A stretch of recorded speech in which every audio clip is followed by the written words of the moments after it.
I am from Nambucca Heads, a beautiful little town south of Coffs Harbour. One thing that I just love doing is going to the beach.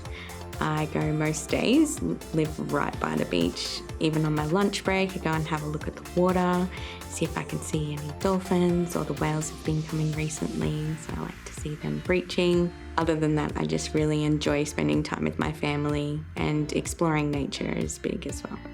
My favourite day recently was when I took my partner to Coffs Harbour for her birthday, and we did lots of fun stuff like go to the escape room, went to a museum, went to the lighthouse and went to the little island thing. It was just such an amazing day full of magic. I was diagnosed with bipolar type 2 disorder about 4 years ago. Previous to that, I was diagnosed with depression and anxiety and lived with that from puberty.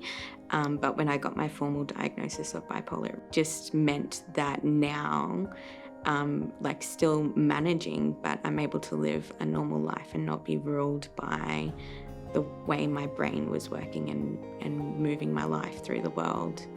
By having bipolar, and I think with other mental health diagnosis, a lot of people think that it's something like a phase or something that we are supposed to snap out of, is that we're aggressive, that we are controlled by our moods. Often that our mood swings like from depression to mania happen very quickly, but they are actually quite long and drawn out over many weeks, that we're not able to live a normal life and have a job or families, or that we won't be good enough in those positions as like a parent or as an employee.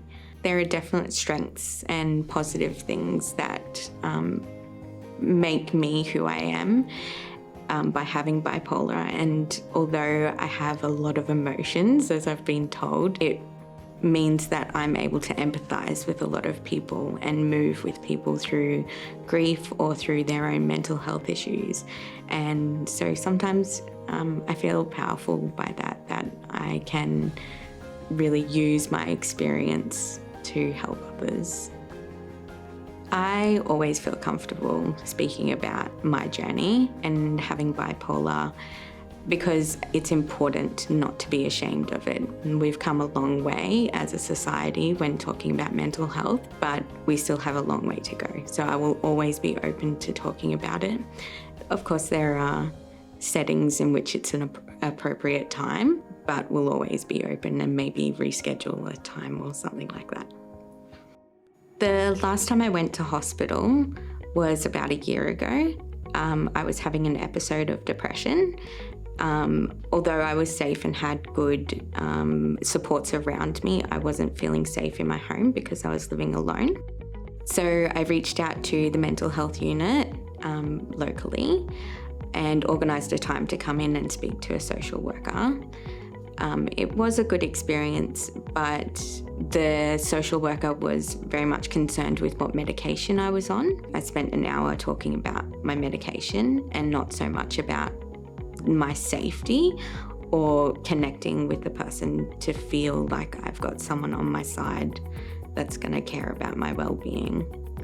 One time that I felt comfortable was when a small moment, I was admitted into hospital and staying at the mental health ward. It was like 3 o'clock in the morning, and reached out to one of the nurses to say I just couldn't sleep.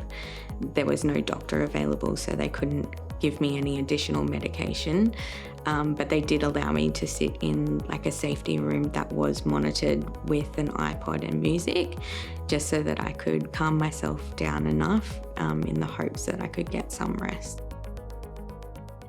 I think some great tips for health staff to have is to understand that each person is there for a specific reason, but firstly that they are people, and that the condition may be presenting right now, but in actual fact they love their family and they care about what they do, their hobbies, and the emergency right now doesn't mean that they're any less than. I just want to put a message out that I'm so grateful for the help that I have received over the years. It's been many years of accessing health, and the support through hospitals, GPs, psychologists, and even Medicare has just changed my life. So thank you. If I could change anything in the world, it would probably be people's perception of different people. And it doesn't matter if a person is older, younger, what race they are. Everyone should be afforded the knowledge of kindness and of compassion. So I think if we had those things in the world, and accepting everyone as they are, where they are, would be just so impactful.